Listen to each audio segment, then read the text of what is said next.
Yo, what's poppin'? All my peeps, it is I, your host of the most Renaissance man who always thinks he can, and champion of the peeps, Patty Pitts, back in the yard of streams for another edition of Pitts and Sara's wrestling show where we take no nights off. This time it is our Fastlane reactions, reacting to the pay-per-view PLE Tomato Potato that occurred last night. And honestly, you can't have the reaction streams, Pitts and Sara's wrestling show, without the best of the West. You can't forget about Sara Marshall. What's popping, girl? Hey, yo. Oh. Hey, yo, how we doing? Oh, my God. It's such a great day. It's a new day. Yes, it is. Okay. It's not a new day. No, it feels like we're in Groundhog Day. Yeah, it feels like hell today. Yeah. Yay! Hold on. We got David in the house and Cha-Cha Boy. What's up, boys? You finally made it here on time. Good shit. Way to be. At least someone's on time. Yeah, and I'm looking great today. You got your 8 miles, some shady looking going, Motor City Kitty looking. We're good. I love it. And today was rough, so I'm doing my stream from my bed instead of my desk. So Yeah, it was a bad day. It was a sad day if you are a New Englander or a New Englander at heart, especially, in your case.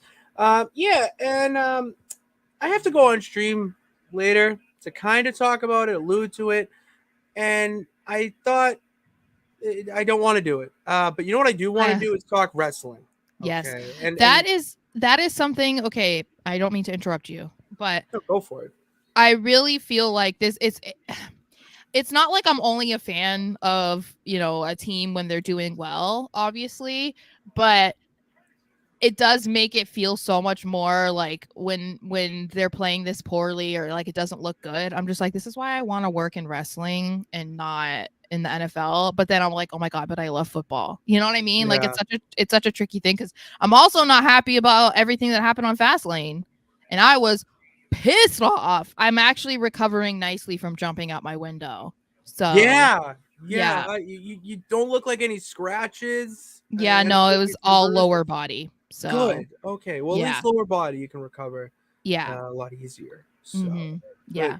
It was just like, what the fuck? Like, what the? I mean that in the football sense. I mean that in the Fastlane sense. Like, that's just a good way to describe the past 24 hours of sports and sports entertainment. Just like, what the fuck? Yeah. Because what we talked about on Thursday, Thursday was the stream. Yeah. We talked about on Thursday and our thoughts and predictions, all that. It just felt like it got thrown out the window. And I'm also my reactions last night are a little bit different. My feelings, meaning after having some time to, scroll through Twitter, see other people's thoughts, watch the press conferences and the air quotes there, and kind of get the bigger picture of everything. And once I understand the bigger picture, then I can at least understand where they're going. So in that case, fine. I'm still not happy about it, but you know what? That's why we are wrestling fans, because you're always ready for that next moment, that next episode, that next step in the storyline.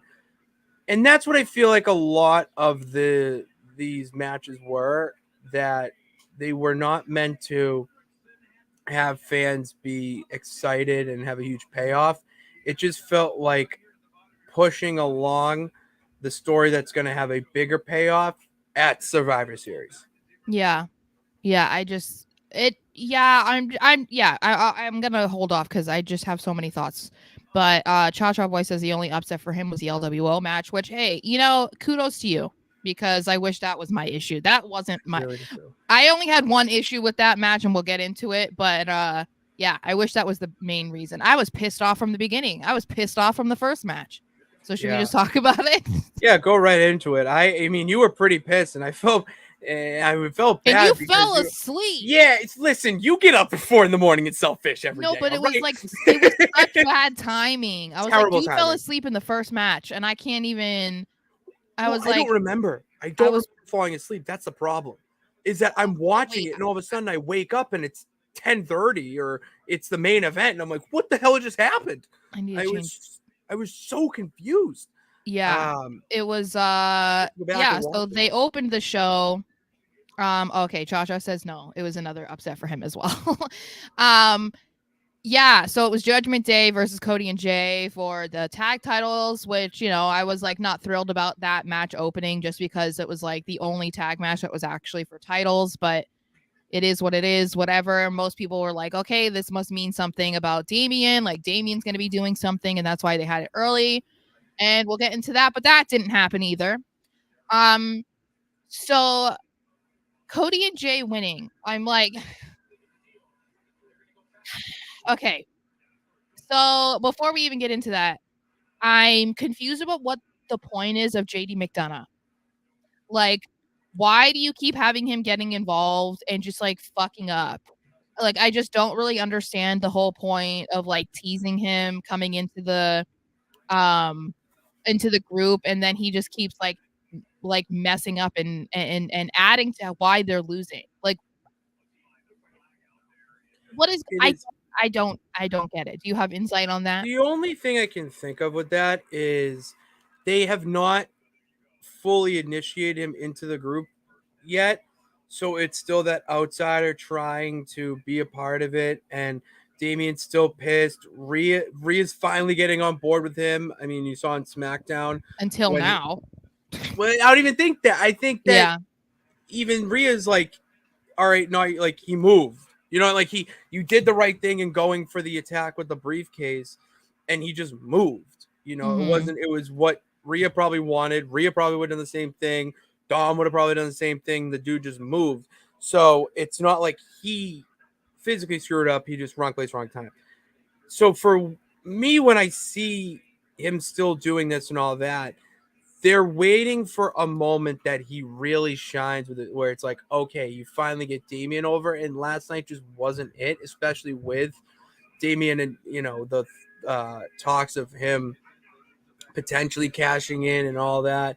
I just after watching it, it makes sense why they're doing it. I would rather them just make him fully part of the group. Well, because they just I'm keep going back and forth. It's yeah. like, okay, he's like doing good. All right, he's like a member. Why aren't they doing it? And then he does something stupid like he did in this, and it was like, okay, they're not gonna want it. Like it's just like really weird. I don't know. I don't understand. Um, but I think I'm just really disappointed with this because it feels like they're not they didn't allow Judgment Day to have the titles long enough to make it feel as significant as it was that they took the titles off Kevin and Sammy. Like that was such a big deal because obviously Kevin and Sammy took it off of the Usos and that was a huge deal. But then taking it off of Sammy and Kevin is a huge deal too because like they did something that no one else could do and they took it off the Usos who were the longest reigning tag team champions ever. So it's like, and then you let them lose to Jay and Cody.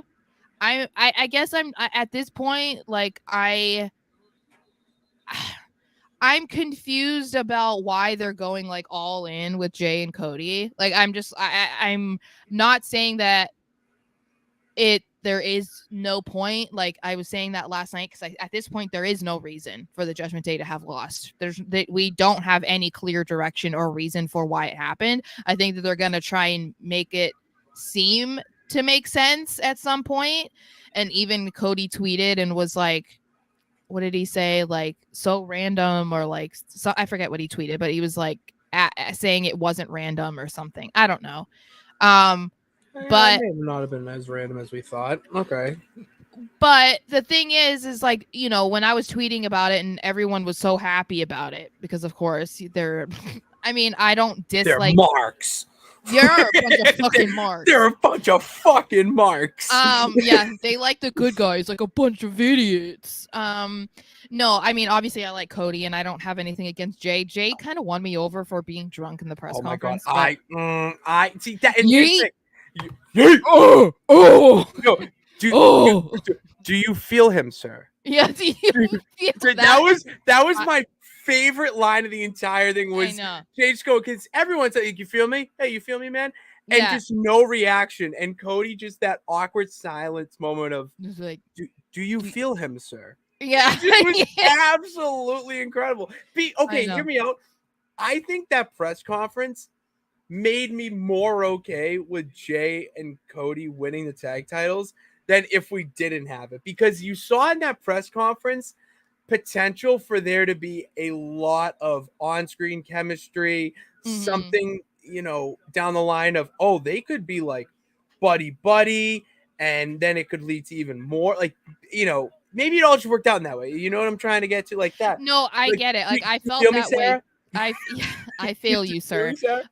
No, I kind of felt that way too, only because, like, it was so funny. It was just, and the thing is like, it's not going to be like that every week because Jay was loaded, Oh, they had more than one libation on that bus. Which I think is so funny, the total difference between them. I'm like, Jay had to have drank more, or Cody is just like, he holds his liquor good, because Cody was in a complete normal mindset, it seemed like, but anyway, yeah, I mean, they definitely showed potential to be entertaining and whatever. I think it's just I'm not sold on the direction yet. I'm just really kind of confused about what this is. And most people were saying, well, this is how Cody gets on SmackDown so he can get to Roman. I'm like, but that's not even like accurate either. Like, can he get to Roman? Yeah, but he's still a tag team champion. And it's like, he can only be on SmackDown as long as he's a tag team champion. So it's like, and they're gonna have to defend the titles. It's not like he is like, oh, I'm just gonna use Jay to get to Roman. Like, he can't be like defending the tag titles and trying to go for the Universal title. Yeah. Like, that's too much. And I'm like, I was still hoping that it was just gonna be, he was gonna be traded. Maybe that's more of, maybe he can like start planting the seeds of trying to go after Roman again while he is tag team champion, and then it like solidifies him being moved to SmackDown. But as of right now, I'm just like, I don't know. I'm conflicted. To me, it felt like they needed to get him on SmackDown without announcing this trade nonsense. Then the way to do that is having him get the tag team titles. It's also a way to push and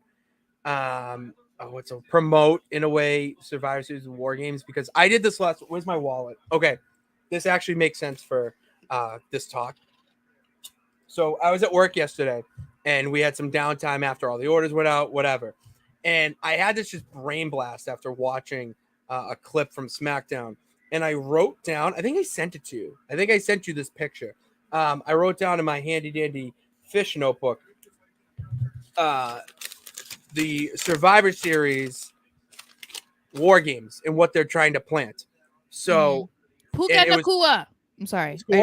I love his name. He just scored a touchdown. Puka Nakua. Did KJ Osborne score? No. Fuck. Puka Nakua was taken after Demario Douglas, by the way. Great.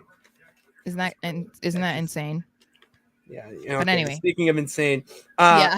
So after, because the clip was, and trust me, this is going to connect. I'll connect.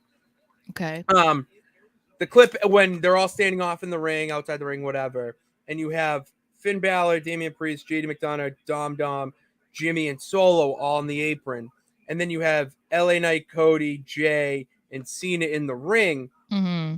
So that's 6-on-4. Mm-hmm. You're missing two guys there, Sarah. The good guy team, right? The good guy team. You're missing two guys. So who's it going to be? Oh, I already know, Sarah. I already know. It's KO and Sammy. Oh, that's right. Of course. And then you're going to get KO and Sammy, and that's going to be War Games. So right now, this is all leading up to War Games, because now you have KO and Sammy can come into Cody and Jay and be like, all right, now you're tag team with him. He took we beat him, all that. Mm-hmm. And then because you had him coming in now, it's like, all right, how do you fully trust Jey Uso? How can Yeah. KO? Because Sammy still fully trusts him still. I mean, Yeah. bloodline. But how can you get KO on his side? And maybe now that Cody and him are tag champs, and they could have a moment or whatnot where Jay sticks up for KO and all that. It shows that, okay, he's in, and that's promoting it. So the tag team titles are just a vehicle to get them back on SmackDown and Raw, and to promote Survivor Series War Games, which will be the real payoff. I think of it like, and I say this all the time, that I picture this right now as like an Avengers series or any like kind of like what's the three movies? What am I looking? What's the word I'm looking for? Trilogy. Trilogy. Thank you. Any sort of trilogy. You got to think of it like that. And we're in the second stage of that trilogy.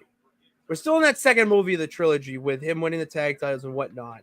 And now it's just pushing along to when they start really revving up. We'll probably get into, Halloween right around that week into the first week of November is where they're really going to push the third part of this trilogy and preparing for War Games. We're just in that right now. And this tag team title put on to give them the tag team titles is just a weird, like, all right, why are they tag team titles? And it's a way to get you to watch because you're like, what the hell are they going to do with this? But then my question to you would be, what about Judgment Day? Like, what does this do for Judgment Day?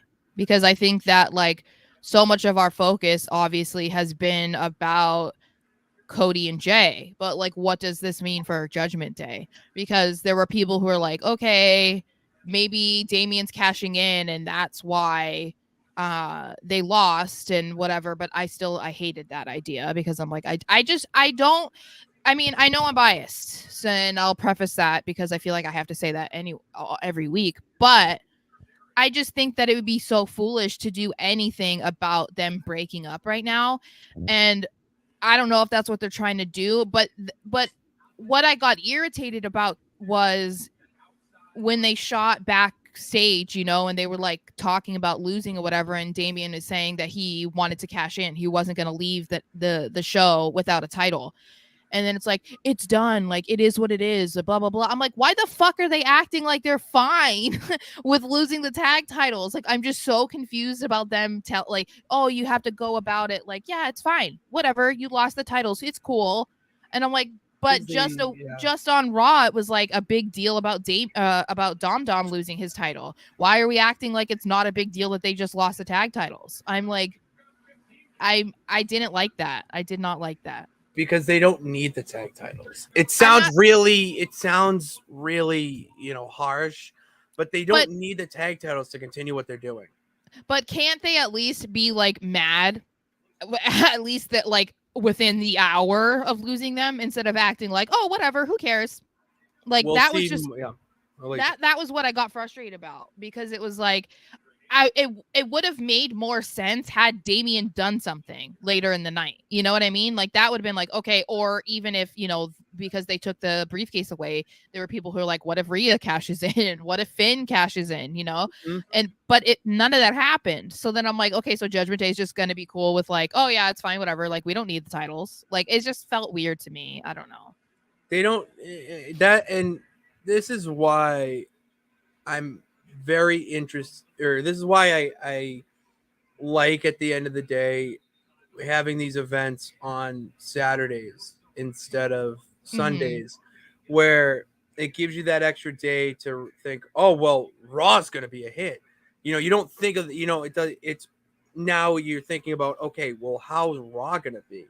How are they going to react on Raw? Maybe the reaction is going to be a lot stronger on Raw, and they're going to go on a Jimmy Uso solo type of rampage backstage, or even just try to assert their dominance any way possible. Maybe JD gets, I don't want to say like the trial of JD McDonough, but what if they put him kind of on the spot and he has to prove himself because he screwed them, and then it's now becoming the JD McDonough story about how he's getting into Judgment Day. There's just a lot of different avenues they can go down because they lost, where if they won, it felt like that it would have been a little bit stale, and it's like, all right, well, who's going to take the titles off them? Now with Cody and Jay as the tag team champs. You can have anyone really take them off, and Judgment Day still can be part of it, and it doesn't affect any of the story. Yeah, I think, we've said that there's like, no, I wanted Joe Mixon touchdown, man. Sorry, I have that game on. I think that sometimes it's like a blessing and a curse that everything is basically revolving around the bloodline. I think that it's good and bad, because I think a part of why Cody and Jay won is because of the bloodline and the implications that it has on that story. And oh my God, Jay is now, he won the tag titles without his brother, and now Cody is with an Uso, and now this means he can go to SmackDown and be with like there's so many things.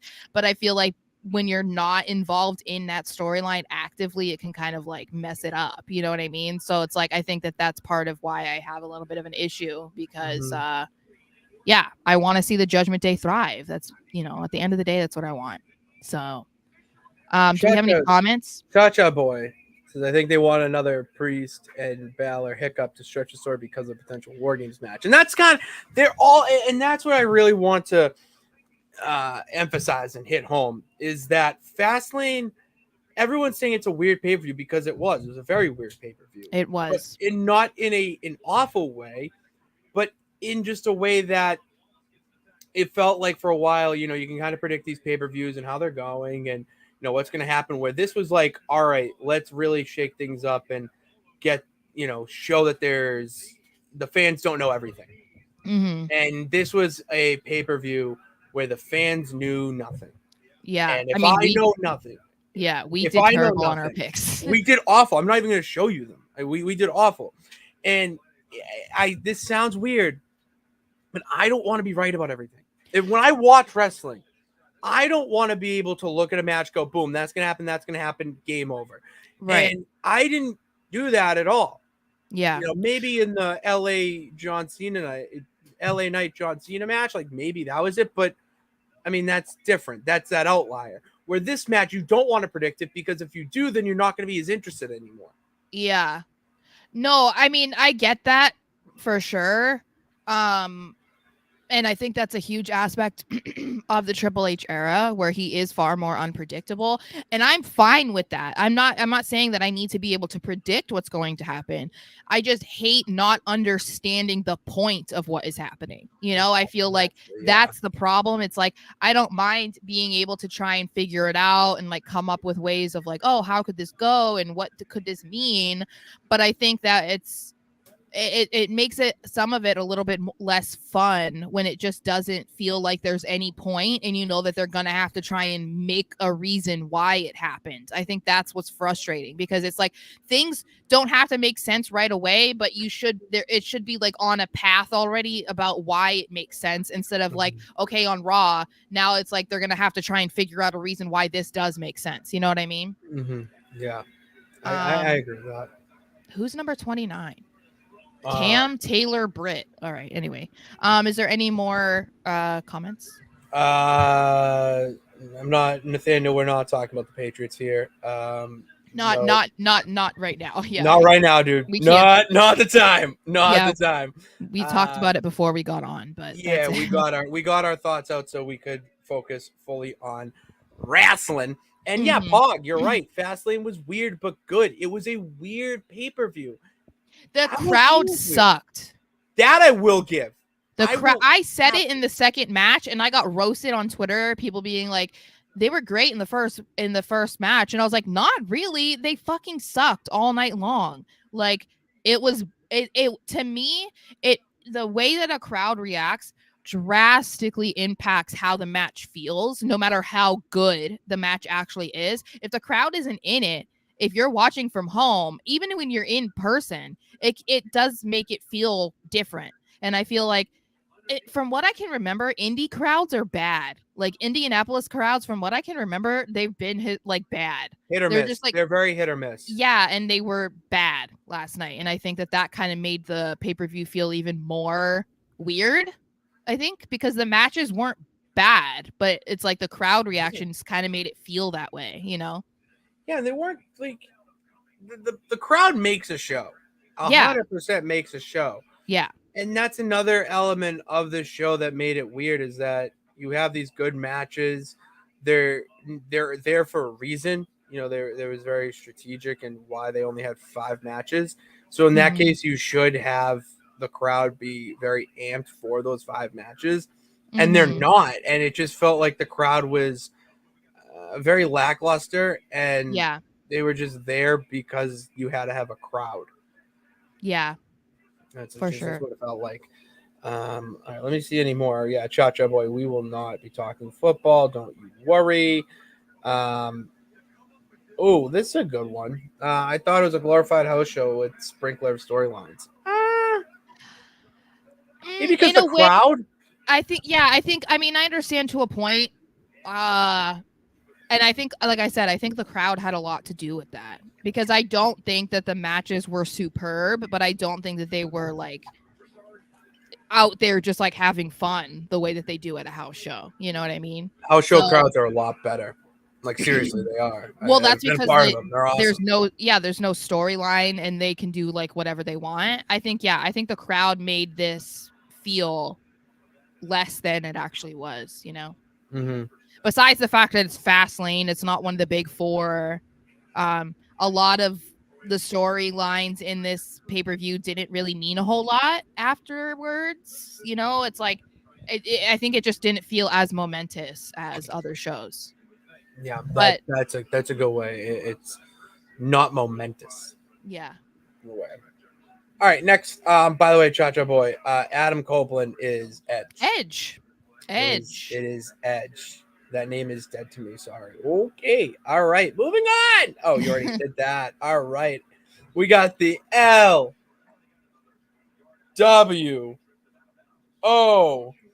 versus Yeah. Sioux Profits. Started out as a handicap, although I thought Selena might get in there. I know. I mean, it was obvious to everyone that it was going to be Carlito, or at least it was once everyone on the internet started saying it, even though I've been saying it for how long? So kudos to me. You've been saying it for a while. I know. So kudos to me because everyone caught on the bandwagon far too late. Basically on SmackDown, they were like, it's going to be Carlito. And I'm like, I was saying this a week or two ago, but whatever.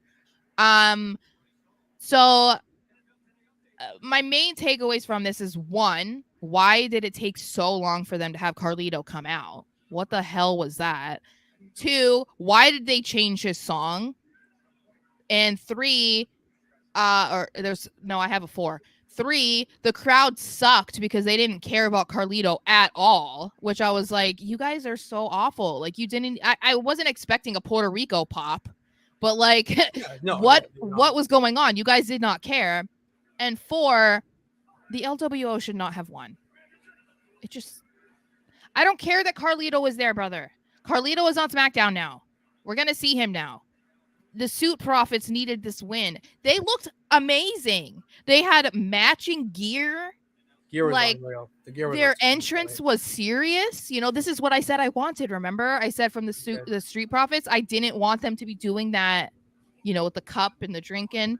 They didn't. They came out and immediately did the Bobby Lashley pose, and I was like, "See, that's the more serious thing that we're waiting for." And then they lose. Like, just tell me how that makes any sense. It doesn't. I'll tell you right now. Okay, we agree. No, we agree that it doesn't make sense. I think you had the LWO win because you wanted to have a face win with that crowd, and it was not the right move because that crowd not after Cody and Jay just won. Yeah, you need to have a heel win. You need to have a heel win after a big babyface win like that. So that's why I think that's what I thought I was like confused about because. And that's why I almost thought that Cena and LA Knight weren't going to win because I was like, all right, they already had like 2 big wins. Did every babyface win? I was just about to think that. I think every babyface won. I just had that realization, and that's probably why I was internally so pissed off last night. And I just didn't realize it. No, yeah, that's what it was. Except Io. But Io's kind of a babyface. No, Io's a face in a heel faction. There's a difference. Yeah. Everyone loves Io because put it this way: if Charlotte won, Charlotte's technically a face right now. Yeah. It would be rip shit. Yeah. I think if Asuka had won, people would have just been like, which is sad. But I think it's just that's what they've made of Asuka. But yeah, so this didn't make sense to me. I don't understand, like, because again, if we're trying to think about like long-term implications, like where the storylines go from here, there wasn't a really deep storyline between these two groups anyway. It was more so of like the Soup Profits were trying to establish themselves as like a legitimate ass-kicking group, and they just decided to go after the LWO because they're like the biggest babyface faction on SmackDown.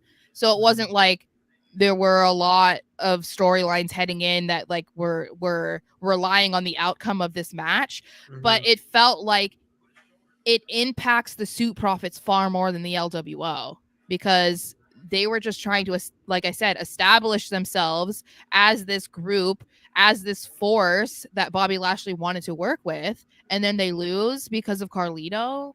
Like, you basically had them lose because of Carlito. Really? And I actually didn't mind Carlito coming out as late as he did. I hated it. I felt like that was part of the Why? reason why because I think it was part of the okay, I wouldn't have minded if he came out as late as he did if the match went on longer than it did afterwards. Okay, Because fair. I think that you knew it was coming. Uh and it just felt like, okay, they basically waited until Rey Mysterio was DOA and like, you couldn't find Santos, and that was when Carlito comes out, and then he literally does like 3 things and then the match is over. Like, that just felt like so stupid to me. So I think that if it had just been like, it's like what happened with at the Royal Rumble. Like, it would have sucked if Cody came out at number 30, took out Gunther in 2 seconds, and then won the match. Like, at least he came out and basically had his own little mini match with Gunther, and then it was like, oh, okay, that's fair, I guess. This just felt kind of dumb to me, but it was. I would have liked to see the Street Profits win. That's the only thing I have. I mean, they just look like they're primed for that next push in their career right now. I mean, Montez looked probably the best I've seen him. Montez, why am I blanking? Dawkins. Angelo Dawkins looked incredible too. Like, they look like they're primed to take the tag titles off of somebody and go on a monster run. Yeah. The LWO just felt like a cheap win to try to just get a reaction out of the crowd. Yeah, and like I said, it was ill-timed though. After you just had Cody and Jay, they're not gonna be as excited, and especially with the LWO, they're that cheesy babyface faction. That's like, yeah, respect, and we do it for the people and all that. We're family. It's very corny cliche face acting, where it's in this sense you have the Street Profits, Soup Profits right now that they need that push. They need to be elevated to that next step where they're the dominant faction, tag team, whatever. And especially with all the talks about them potentially getting someone new. Yeah. Maybe they lost and that's what gets them something new. That's the only thing I can think of. But maybe if they win, they got someone new because they're hot right now. Everyone wants to be part of it. So then you get people losing. It just seems like a cheap, like, oh, we got to get him to make things better. Yeah. Not because we need them here so it elevates us. Or they're like good enough and another guy wants to join. That's Yeah. Very weird. Yeah, I know that. I don't know. This one didn't hit me as much as the first match, but Yeah, probably. Yeah, that would. You're still recovering from the first match. That's probably why. I jumped out the window, dude. Don't you open up that window. Yeah. So then we have Asuka versus Charlotte versus Io Sky. I'm fine with the end. I'm fine with the fact that Io won. I was more, I guess, a little bit bummed about the fact that they, of course, had her get help in order to do it. And that was the part that kind of bummed me out, because I was really hoping that since she said, I don't want you out there, Bayley, like, I want to do this on my own. And as I said about the last match that Io had, when she was coming out, I think it was Cole that was like,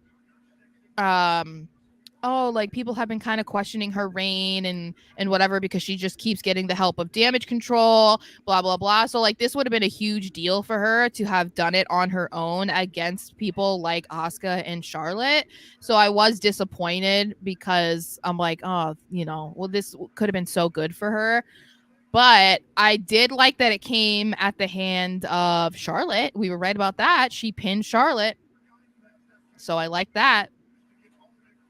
She did. Let's go. We got that I right. know. Let's ride. I know. So I was happy about that because I feel like that kind of puts, I would, at least if it was anybody else, it kind of puts a cap on Charlotte going for the title again.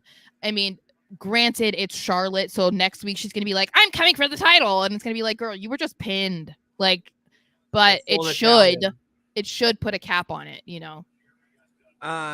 The two things I want to ask you about is one, what do we think of the opening of the match with Asuka's missed and Charlotte? So we got a one-on-one essentially for like 10 minutes. It felt like I liked it, but then I also was just kind of like, because it didn't do anything to Charlotte. It just took her out for a couple minutes, and then it was like, okay. Like, in the long run, it didn't really do anything. You know what I mean? Like, I like that they did it early, and I like that she did it with Charlotte, because I do think it's like, yeah, Charlotte doesn't deserve to have this match right now. It should just be Asuka and Io. So I like that aspect. But, yeah, I mean, otherwise, it wasn't, like, that meaningful, I feel. Did you see Charlotte kind of duck so she didn't get misted? Really? I saw she closed her eyes too. Like she closed her eyes were closed. I don't blame her though. If she was gonna have to come back in and wrestle, I'm like, you definitely want to close your eyes. What is that mist? I don't know. My guess was that it was gelatin, only because of like how red it is. I was like, I wonder if they mix in some like Jello mix, because it looks way darker than just like red food coloring. Mm-hmm. And Jello would stain your skin and stuff the way that it does, but maybe it is just like super saturated food coloring. I don't know. That's a good question. I'd like to find out the answer to of what they use for that mist, because Tajiri used it for years. Asuka's using it now. I mean, we'll get to it, but Nakamura. I know. It's very interesting how they use it and how they can just out of nowhere, 20 minutes into the match, all of a sudden, boom, there's mist coming out of your mouth. It's like, how long have you had that in there? I know, and that's the thing too that's like really impressive, where it's just like, how did this happen? How did you get it done without people seeing it? Like, what's going on? Like, how? I'm impressed. I'm very impressed. What do we think of Asuka tapping? Oh my gosh. Okay. My biggest thing is that it was going to have to happen, right? Like, I mean, given the circumstances, but that's the thing. Charlotte is put into 2 different submission holds and this bitch doesn't tap. Are you kidding me? Are you serious? Well, it's super flare. But I mean, come on, girl. Like, really? Like, you're getting your leg broken and your arm torn off, and she's like, oh, and I'm like, but Asuka's tapping in 2 seconds. What? But what if Charlotte did tap? Like, what do you do there? You go 1-on-1? Yeah, I felt like seen it before with Big Show. That would have been so sick to me, because then it'd be like, oh, who's the winner? And then it's like, okay, well, based on this, Charlotte's eliminated, so let's do it. Like, I felt like that would have been a cooler way to have gone about it, like, and made it seem even more solid of a win for Io. Like, that would have been so cool, because it's like a twist that you would never have been able to predict,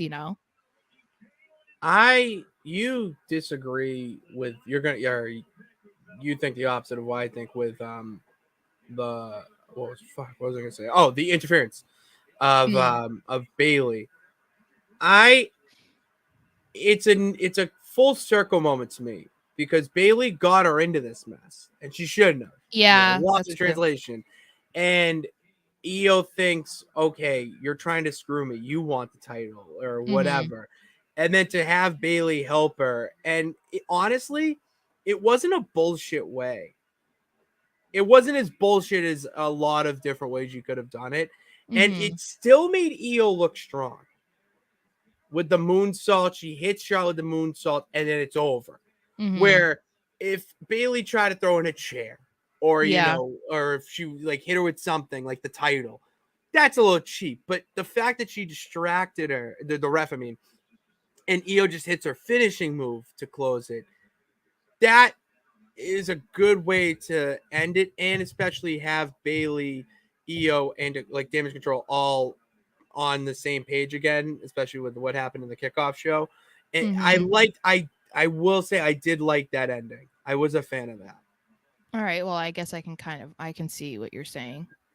Yeah, I don't care if you agree or not. I No, just yeah, but I mean, you make a good point that I hadn't considered. So because it's technically Io's a heel. Like technically, if we want to I throw know. Damage Control heel, so she's gonna win like that, but she still won clean, even though she didn't. So Yeah, I love her so much. When I love watching them Damage Control in the press conferences, you can just tell how much they just adore Io, and she's just so cute. I love their dynamic, and I really hope that we see more of it, because even Triple H was heavily praising Bailey. So I'm like, okay, well, can we see more of her then? yeah, Can you? he called it the unsung hero of the women's division. Well, and I think that's true. It's like I feel like we could have like a full blown episode of the show just talking about the four horsewomen and the fact that Becky and Bailey are the most underrated. 100%. And I would say Bailey is probably the most underrated, but Becky's not very far behind her. I think that when it comes to that, it's like it was always about Charlotte, Sasha, and people are going to say that that's, that Becky was right up there. It's not true. Like it's not true. Becky did not have the same career trajectory that the other those two girls had. Not to mention she just won the NXT title. She was the only girl that didn't. For the first time. I know, so that's what I'm saying. Like all the other girls got the NXT women's title before they came up to the to the main roster. Becky didn't. So if Becky is just as good and as valued as Charlotte and Becky, or I'm sorry, Charlotte and Sasha and maybe even Bailey, then she would have won that too, but she didn't. So but like I said, I agree. I want to see more of Bailey. So hopefully, based off what Triple H said, maybe that's in the cards at some point. Because Bailey gets it. Well, and she's the epitome of the wrestling business, where she is willing to do whatever it is that is best for the business, whether that's her winning or her losing or putting someone over. Charlotte or her turning heel and going full just asshole. And that was a huge risk because people were thinking that she was going to be the next John Cena, just the woman's version. So for them to throw that away and turn her into a bad guy, that was a big risky move. Huge risk that paid off. I love it. Yeah, for sure. I just figured we could get to comments if there were any. Yeah, there's one from DJ Zombie G here. Okay. He meant Fastlane. It's in the second comment. It's Fastlane. Okay. Fastlane was pretty solid except for the women's match. There was a lot of botches going on, a lot of misconnecting movesets. Did anyone catch that? I wouldn't say that there was a lot of botches. It was just, I just have this theory that the word botch is overused in the sense where if there's a misstep or if it's not as fluid, you just can, it's a botch. It's a botch. But if you're actually fighting with someone, it's not fluid. You're not actually punching someone and they're going to go down in a fluid way. That's not. So for them to do that and it's, a little bit rough around the edges, I don't mind that. And to me, it gives it a little bit more of a real feel. I think I agree, but I also think that the one aspect I think people aren't aware of maybe is the inexperience of all three of these girls working together. Asuka and Io, that's only their second match ever against each other. So, like you're going to see more fluidity with girls that have worked with each other a lot over the years. And this is not a trio that has done that. So I think that kind of comes in there. It comes in as an aspect as well, because they're not as familiar with like how this girl works and what she does and when whatever. So I think that probably played a little part in that. But I agree. I mean, like, I think that people were on like LA Knight because that match with Sheamus, people were like, oh my God, he sucks so bad, blah, blah, blah. But then when he did that the Slim Jim thing at SummerSlam, again, yeah. he did the spot again. And it was like, yeah, because like it just happens sometimes. I think it's like if it's the same person that is involved in a match that it keeps happening, then I think you can kind of start questioning like, oh, okay, yeah, that's a botch. This person's just not good. But I think that there are reasons for certain instances of it happening. Agreed. A Charlotte Bailey feud would be good. Entertainment, I agree. I want to Yes. see that so bad. And it doesn't have to be for the title, which would be nice. Oh, it can be a respect thing. It could be a I'm better than you, Nana Boo Boo situation. That'd be awesome. And in the whole damage control thing, Bailey, they could really cook on the mic and cut some really good promos against one another. I'm into that. Ooh, I like this. Charlotte's been getting lazy. Ooh, do you agree? I'm telling you, haven't I said it before? No, I said it with Nia. I mean, I don't know if she's gone lazy, but I feel like I don't know. Charlotte screams somebody who's in the business for themselves. That's just how she feels to me. Like she's not like a girl's girl. You know what I mean? Like she's in it to win as many titles as she can, to get the best spots, to be called the greatest of all time, to break records for herself. She's not there to necessarily like put girls over, make them look good, blah, blah, blah. Has she had instances of that? Yes. Like we can even go back to WrestleMania 39, but we also have to remember she already had a planned vacation. Yeah. So how much of it was her being willing to put Rhea over in a really good match versus I just want to get this title off me because I want to go on vacation. You know what I mean? So I feel like that is where she differs to me with the other girls of the Four Horsewomen. I feel like she's just in it for herself. That's just how it is. That's why she's always in the title picture. So yeah, she does what she wants, brother. Yep. There you go. All right, what we got here? Oh, it's the next match on tap. I just want to know what is going on with Mark Sanchez's hair. I'm Wait, which game is he commentating? Cardinals, Bengals. Oh, that one's on my red zone, so that's the game I'm watching instead of the Chiefs Rams or whatever it is. Chiefs Vikings. It's a lot closer. I know. Don't jinx it. Don't jinx it. I'm not drinking. All right. So then we have LA Knight and John Cena versus Solo and Jimmy. So we actually differed on who we thought was going to win this match. I had Cena and LA Knight, and you had Solo and Jimmy. So I was kind of conflicted on this because I really wouldn't have been mad if Solo and Jimmy won because I said, it plays into the Bloodline storyline. Roman is coming back next week. Like, if they won and it's like, okay, Roman's going to come back happy, but then losing is like, okay, he's going to come back more pissed than ever, and it's like, okay, I'm mad. I'm here for it. And what I did like was, see, this is what I'm saying. The biggest difference, I'm just talking about Charlotte being in the business for herself. Cena is in the business of doing what is best for business. And this is exactly what he did in this match. And then it just like doubled, tripled, quadrupled down on it in the press conference. He has not wrestled in a long match. And I couldn't even tell you how many years at this point, because WrestleMania was pretty short between him and that was like less than 15, I think. And he did like 95% of this match on his own.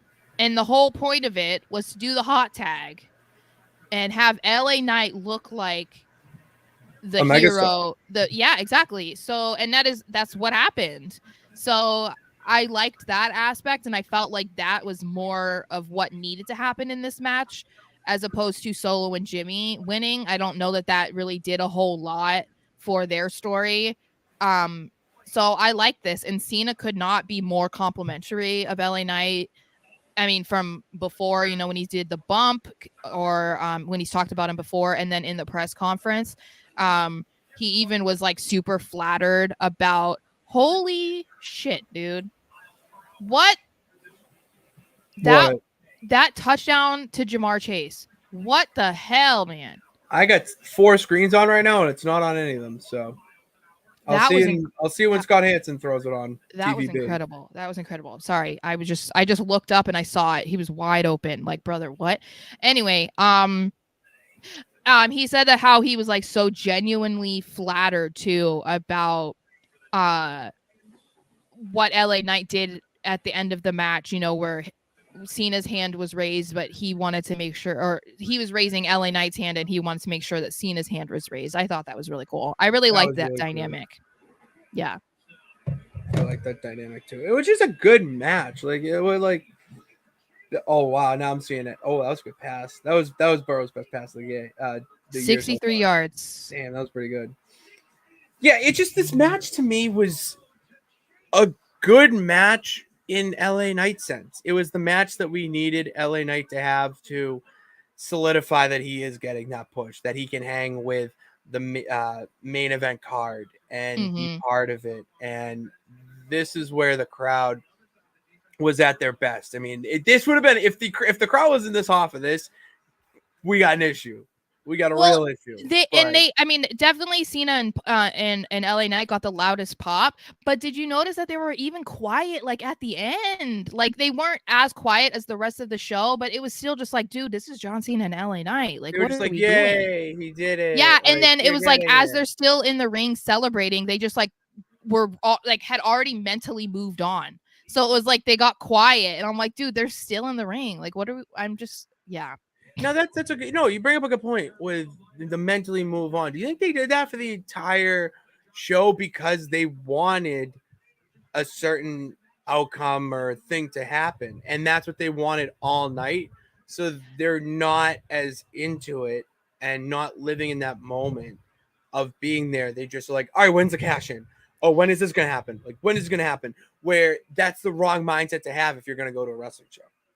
I mean, and it's possible that's what it was, but it feels like these are people who have never been to a show before. Like, you know what I mean? Because it's like that's not how you work. Like, and if you're familiar enough with wrestling that you watch it at home, like you know how bad it is to watch when it's a really bad crowd, you know? That's so it's awful. Like, why would you want to be a part of that? I don't know.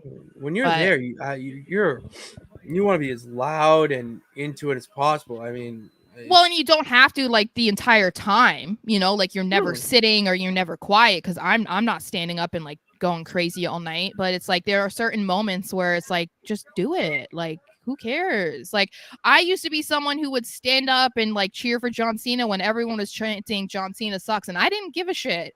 You know, I'm also one of those really annoying people that is going absolutely berserk for the heels, and WWE doesn't want you to. And I'm like, yeah, like I don't give a shit, because I'm like, I love them. You know, like when with like Damian walking around the ring, like with his briefcase, I would have been like going crazy. Everyone else was like, boo. And I'm like, no, that's my king. You know, that's me. So yeah, it was just disappointing, but at least I got a little bit more into it, I guess, for this match. But it's sad because it feels like the only reason why was because of who was involved in the match. And it feels like that shouldn't matter. As long as they're putting on a good match, then it shouldn't matter. You know? It shouldn't. Wow, you're right there. It absolutely shouldn't. Yeah. So it was a good match. It's just this was just a match. It was just good. It was a good match. Okay, where DJ Zombies G and again. I think people not used to Knight and Cena team up yet. If they feature a team together more often before Cena leave back to Hollywood, the crowds will pop more for them. Maybe. I think it was also like, again, this is another match that didn't have a lot of substance to it. You know, like it's not like it's been this really long feud between the Bloodline and Cena. I mean, like he had that match with Roman, okay, but like that's been gone. That's been like they've moved on. This was just a really random thing where they were trying to include Cena in something that felt big enough for him to be back, and LA Knight teaming with him obviously just says a lot about how they feel about LA Knight. I mean, Cena, like I said, couldn't stop gushing about it. Even Triple H was like gushing about it in the press conference. So it felt necessary in that regard. But I think that it was because people couldn't get invested in anything. You know, like there wasn't an outcome that you were hoping for that meant anything, no matter which way it went, if that makes sense. Like, and I think that was kind of the problem with a lot of people in for the crowd. I don't know. The crowd just sucked overall. I don't know that it really would have mattered who was in the match, you know, any of them. Yeah, I agree. I agree with that. All right. And all right, yeah, that's what I got. All right, so And then we get to the main event: Seth Rollins versus Shinsuke Nakamura in a last man standing match. I'm all over the place about this match, if I'm being honest. I thought it was a Like, good last man standing match. I thought it had the action that you needed. I just have a real quarrel with the people freaking out about Seth landing on a mattress and then falling to the ground. Like, okay, sorry, do you want to fall from that high up onto the floor? No, that's not meant for you. It was that was I it's like, didn't even notice that happened. oh, I saw. So as soon as they went to that spot, I saw some like, let's say a Oh, gymnastics type mat. It's not a legit yeah. mat, like a gymnastics type thing, I and it's would covered prefer up. that. Yeah. Yeah. Do you But I think mean, that? Yeah. Go. they're not going to have anybody, nobody fall from that high onto concrete, you Like when know? in the Thunderdome era, when Roman Reigns yeeted Dominic out of the ring, you don't think that there was a gymnastics mat right Yeah. there? No, like like come Yeah. on, it's like you're getting way too picky, and you're like really you got to think big picture here, and you're just so in your own world that's like, oh, that's not. This is not a video game. All right, the life is not a video game.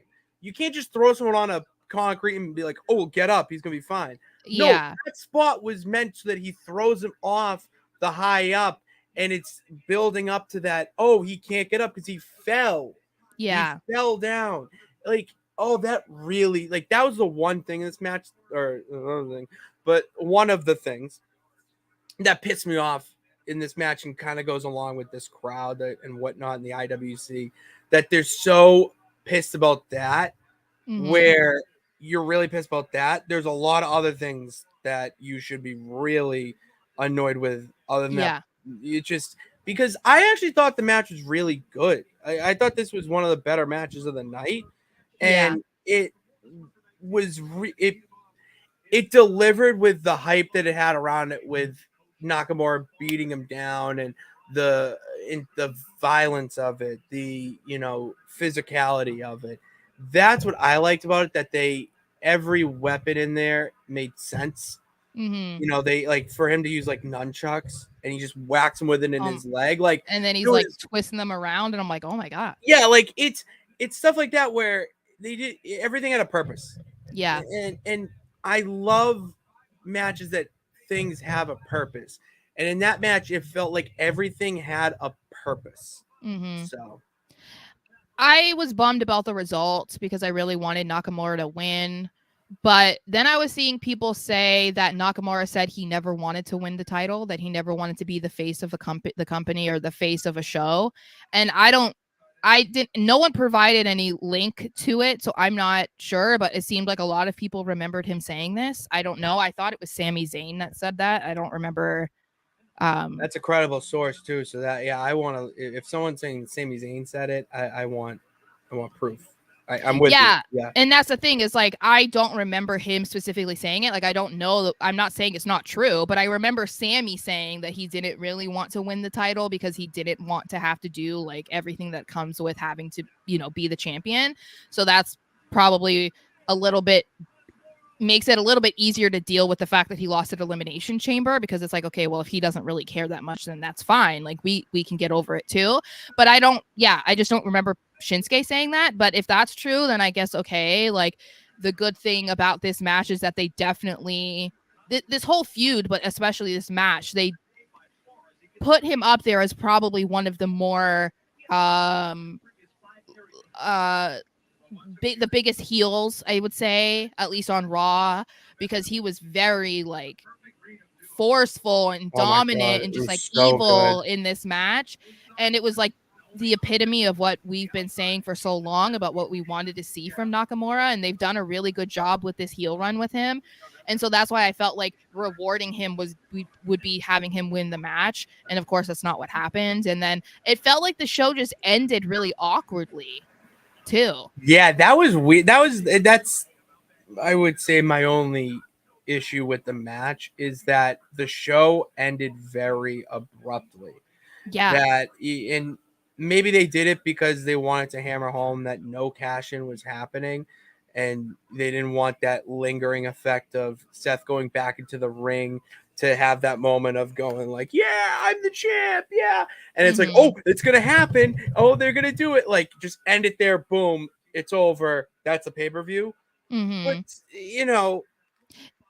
but it at the same time, it felt like they let too much time pass, making us think something was going to happen, and that's why it just like felt awkward when it ended, because they were making it seem like something was coming. You know what I mean? Like, I don't know. It was kind of just a weird situation, but now my main like concern about it is like, okay, so what does this mean for Seth Rollins going forward? Who is going to be his next opponent? And what does this mean for Nakamura? Because we've seen in recent history that, when something like this happens to somebody who they decided to push and then they don't win a title or anything, it's like then they fall off the face of the planet. They don't have anything for them to do. And that's what I'm a little bit concerned about with Nakamura, because I feel like he's established himself as a high level guy, a top talent, a top heel in the company. And I would hate to see that just completely fall flat now because you're taking him out of the title picture. Yeah, I don't know what they're going to do there. I don't know what they're going to do with Seth's back. I mean, I saw that someone say that it's probably the dramatic effect of TV. Maybe he is hurt, but they're trying to build it up because it's wrestling. But to me, I want to choose my words carefully here because I do love Seth, and I like him as champion, finally getting that run of a workhorse type champion, something we haven't seen with Roman. But the way that things are going right now, I need to see new faces. I need to see new people, fresh faces in the title picture. And if they have, the title, the fresh faces becomes a champion, getting them in the mix, because that's where we're going now in this next era, So to me, it just, I don't know which Seth goes after this. I'm trying to think of guys that, would be good opponents for him moving forward. Maybe they're going to do some fatal or, 6-pack, 5-pack challenge on Raw to determine. But, like, do you really want that to be Seth's next opponent and then have eventually lose? Like, I don't know. It's annoying. I know. And I think that's the thing, too, is like, I'm fine with there not being a clear path for him now, but I do feel like, okay, well, everything leading up to this match was so boring because he wasn't wrestling and he wasn't doing anything. We just kept getting the same thing week after week after week. Yeah. So now if he's going to be done with Shinsuke, it's like, okay, well, there's nothing waiting in the wings for him. So like, it feels like it has to be like an open challenge or something like that. I don't know, but I would also hate for it to be something where he does that and then he loses, or like Damian cashes in and then that's why he leaves, because then it's like, really, Nakamura? Like, you really did Nakamura and Finn like that? What if maybe, hold on, ooh, Brain Blast just popped in. So that backstage segment, Rhea said, "Not tonight, not tonight. You're banged up. Rest." What if she just meant tonight? What if we get that Raw? What if? Well, that's what I'm saying. Yeah. I mean, I am not like mad about it. I just feel like it just kind of, that's why I would need to have like definitive proof that Shinsuke said he didn't want to be champion. Otherwise, it's not going to sit well with me that you have him lose after this historic run that he's on, and you have someone else get the title 2 days later. Like, that would really just rub me the wrong way. But who would Shinsuke feud with next? I don't even know at this point. Like, I don't know. I see these are things that I haven't even thought of because I've just barely processed what happened at the show, you know? Yeah, there's a lot. I mean, this has been a jam-packed day or jam-packed weekend, I mean, for the both of us with wrestling and then football. And there's a lot of thoughts that we have about those two things that our minds are just they're busy.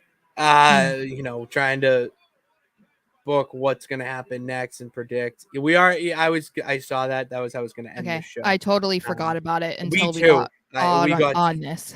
We got rolling with our thoughts. We got rolling, and then I kind of forgot about it. So I think it'll be a good way to end the stream here. So let's do that, Sarah. Actually, Okay. let's end the stream with our ratings. So, all right, we'll start with the first match: JD versus the New Bloodline. I feel like I would give it like a 3. I'm gonna go 3.5. Yeah, I'm gonna go 3. I did like that little moment though between Jay and Rhea. Oh, that was awesome. I was like, oh my god, Jay loves him some mommy. Oh, girl. if she did that to me, I would be melting. You can't do that to me. Over the ring, like Oh, as I she's would watching. be. Oh, I'd be But distracted. he's like, I'm watching you. Yeah, But yeah, I think that it's not just the result. I feel like it was okay. You know, I feel like there was only like one match that I felt like deserved a 4 stars. So we'll get there. Is it the next one? No, LWO versus Suit Profit. I'm going 3. I think I'm sticking with 3. I think Carlito coming in a little bit later would have helped it, but they just. I'm gonna go with 3.5 and 3. I'm agreeing with you. Oh, nice. Okay, yeah, because nice. I enjoyed this match more than I enjoyed this match. So yeah. I will go 3 because of the result for sure. But I would have liked to see Carlito come in a little earlier and not be tagged right away. It just in the whole what the hell are they doing with this song? What you are the WWE. You made that song. Why are we giving him a stupid Def Rebel? Yeah. I don't hate it. It's kind of catchy. It's probably going to come on my shuffle when I'm listening to it at work to get me through. But that's not Carlito. Yeah, no, I know. I don't. Asuka, Charlotte, Io. I'll go 4. I really enjoyed this match. I really, really enjoyed this match, and especially the finish. This was the match of the night in my eyes, where everything fell into place and made sense, where it didn't leave you like as much as the others. I mean, it didn't leave you like, all right, then what the hell are we doing? Or oh, what's this going here? Like Charlotte got pinned, boom, gone. You have Asuka tapping whatever, but Asuka still looks strong, and she should kind of still feud with Io in a way. I want to see more of them. And then even with Bayley interfering, she interfered in a way that still made Io look strong. So I'm going 4. I would go 3.75. All right, Meltzer. Okay. Well, I mean, I can't go straight. I can't do only straight stars, you know. LA Knight, Cena, Solo, Jimmy. I'll go 3.25. I was gonna say 3.5. And that's just because I think the biggest thing is I appreciated, the handing of the keys kind of from Cena to LA Knight. I appreciated the crowd being more into it. But again, no storyline was really impacted in this. There wasn't a whole lot of substance. But kudos to Cena for doing that. And oh my gosh, him talking about, did you see him like criticizing himself in the press conference? So he was saying that this was kind of like, he said that this run right now, other than the fact that, there's a strike, which someone did ask him about.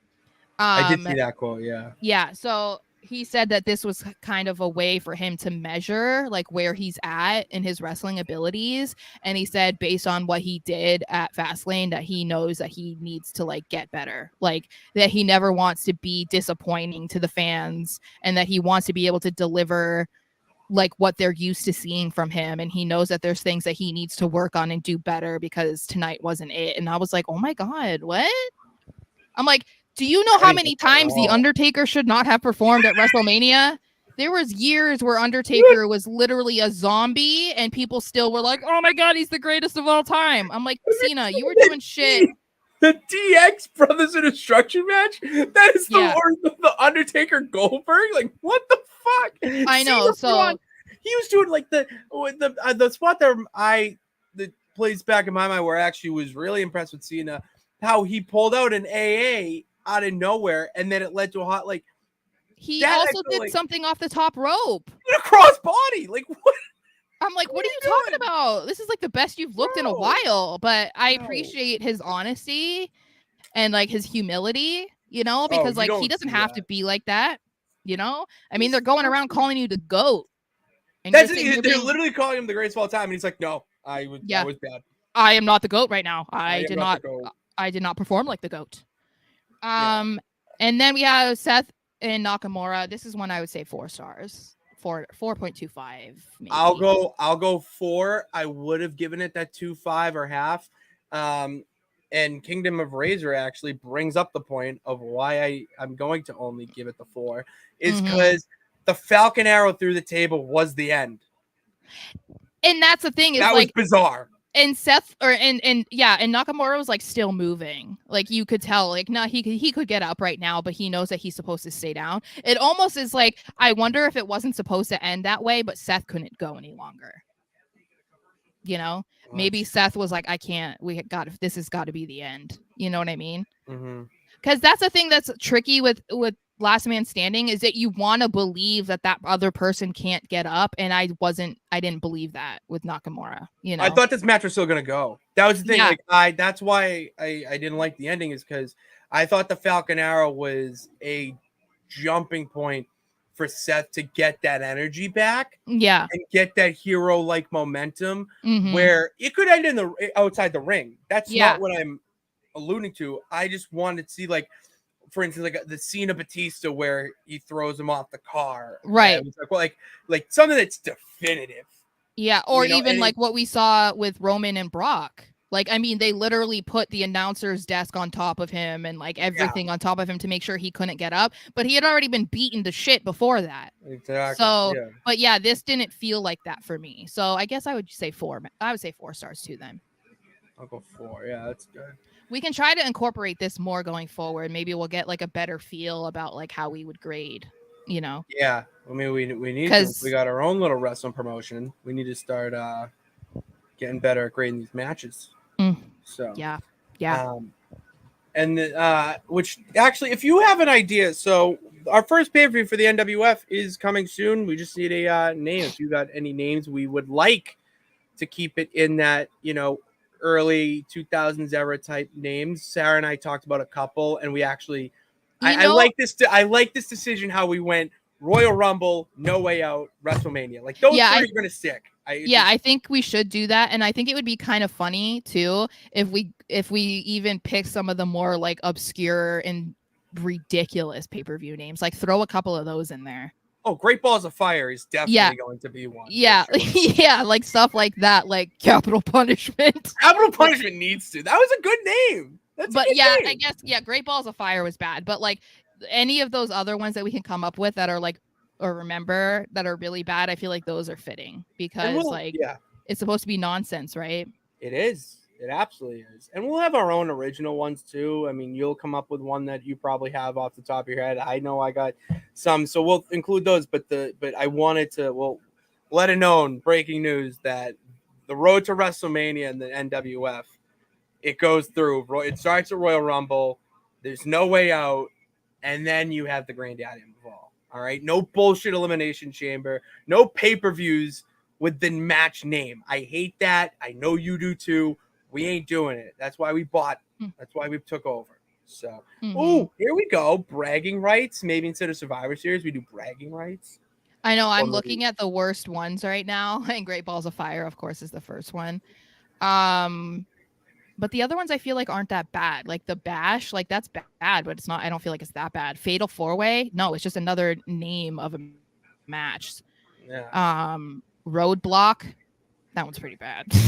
That's not This good. Tuesday in Texas. What the fuck? Oh, that's old. That's like in the Yeah. 80s. Because But that see, was like on Peacock. TLC, like yeah, that's bad, but like again, it's just not. It's not the worst. Like Great Balls of Fire is horrific. Great Balls of Fire Um, definitely fits into the nonsense category. I will for sure tell you that. yeah. That See, like needs to this one's happen. saying like Crown Jewel. Like that's not that bad. It makes sense. No, It's we're in not going. India. We're not going to Saudi. We're going Yeah, or all over the yeah, place. it's Saudi. Yeah. Cyber Sunday. LOL. We could do our own Cyber Um, Sunday. Technically, we actually could. yeah. That could be in there. We Bragging have enough rights would be fun beats. because it could be my show versus your show. There you go. Insurrection. Oh, Insurrection was a great one. That needs to be if we're in England or something. Because I know we travel all over the universe. Mm-hmm. Maybe we should go to Capital like Punishment is on this list. Capital Punishment is so good. That'll be the 4th of July one. I love it. I think Great Balls of Fire is going to be on the top of every list. It No, has to be. it wasn't. But anyway, yeah. So Be on the lookout for that. I'll be in the works. And we'll be back on Tuesday for the Raw Rewind. Make sure you hit that bell notification and subscribe to the channel. And if you want to know our thoughts of how we came to have these thoughts, and or if you just want to check out our channel, just check out the channel. Go check out the archives. Sara cuts the clips, does a really good job of all that, works hard. So, get us up there. What's the watch hour number off the top of your head? Remember, we're almost there. I don't know. Let me check. We get the super chats. We get super chats, but we want to be monetized. We have 455 hours left. Oh, let's go, guys. We can get there. Make this thing full time. We can give you even more content because that is the goal of all this. Oh, I can't wait. And we will see you guys on Tuesday. Make sure you follow us on all the social media platforms. All those are in the link or in the description. And with that, God bless. Remember that you can do it. All you got to do is try. We'll see you on Tuesday. Yeah. Oh, there goes the water. Yeah.